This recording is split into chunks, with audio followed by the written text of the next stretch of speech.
Boom shakalaka. There we go. Hey, welcome everybody to Houston. We have a problem. Livecast 37. Today started off with a whiz pop bang. I was like, woohoo! I'm up a gajillion dollars, and then everything just kind of leveled out. I haven't actually looked to see. I haven't had a chance to jump in. I took a shower to get all nice and clean for everybody, and haven't had a chance to see. Oh, goodness gracious! We're getting short attacked like crazy. Holy smokes! Those some big drops. Okay. Well, still up on the day slightly, but I was up a lot. So we saw some squeeze in action across several stocks today. Metamaterial almost made it to like $6 at one point.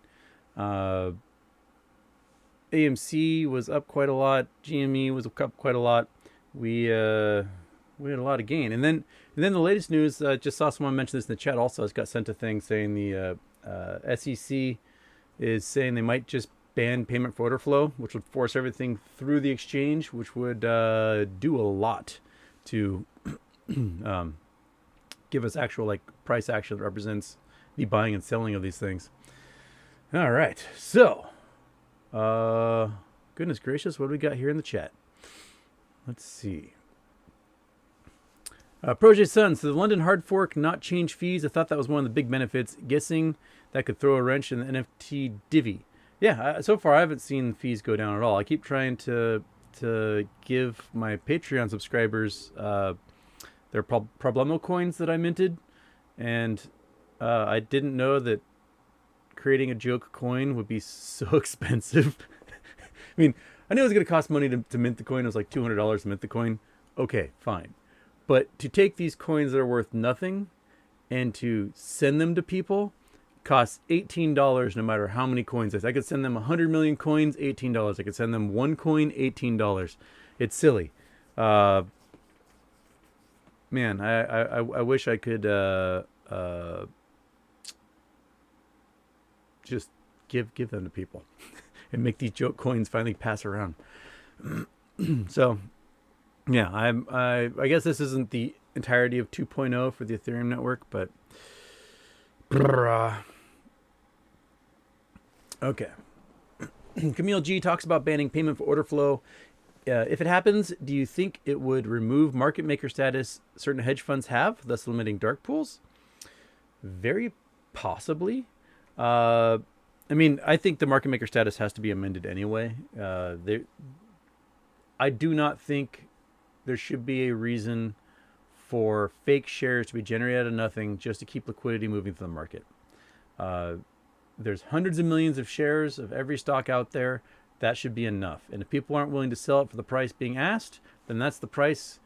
Then the price has to go up, right? That's how the market works. You can't just create fake counterfeit things out of nothing specifically to get people's money moving faster. That's silly. No, get rid of payment for order flow, get rid of dark pools, get rid of market makers, and just let people trade what actually exists. Trades are going fast enough as it is that price action on these things would actually reflect demand.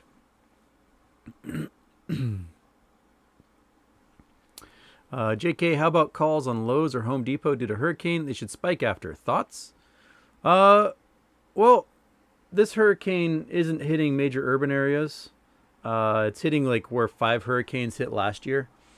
And, the power will be out in places, and there'll be some localized flooding and stuff. But I don't think it's gonna. It's not like Katrina that resulted in $500 billion in damage.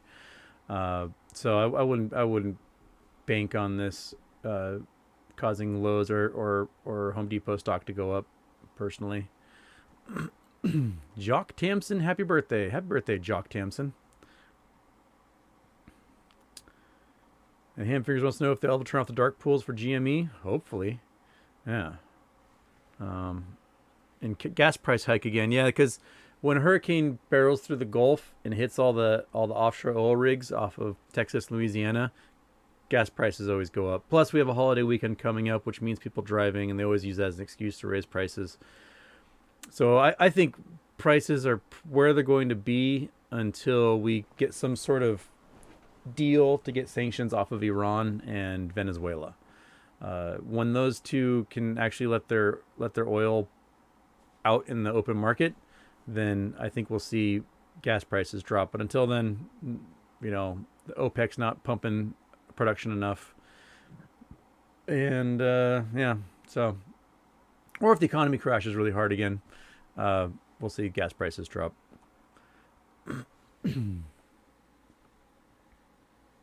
Okay.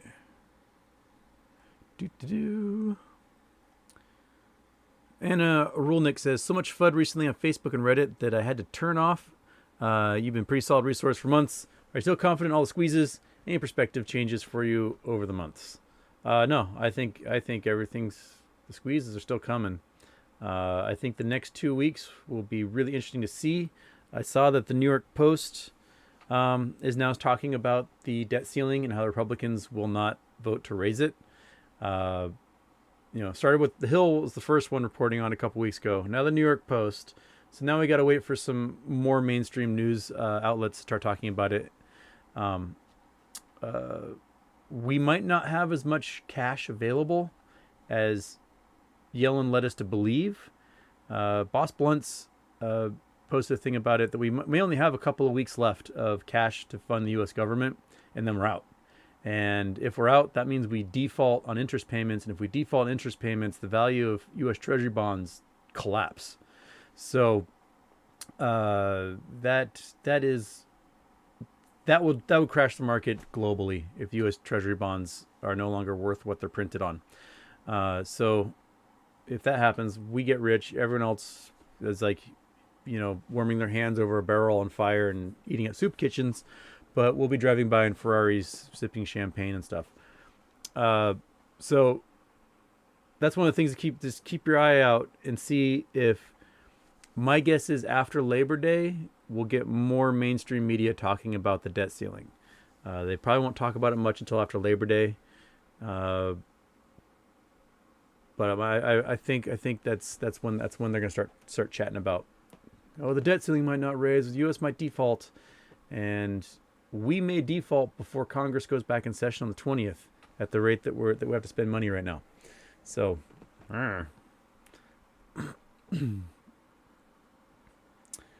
okay, let's see here. What we got chat wise. Josh Walker, why are Zircon crystals stable for such a long time? Well, I mean, most crystals are very stable for a long time. It happens that some of the oldest crystals in existence are these little Zircon crystals that are found in the cratons that built the continents. I think the oldest one's in Australia, and they're like 3.5 billion years old or so. They're tiny, tiny, tiny, like grains of sand size that they find. They also use them to age asteroids or meteorites and things like that. So they just, you know, they're one of the first things to form, and they just happen to survive because they didn't get remelted, and that's why they lasted so long.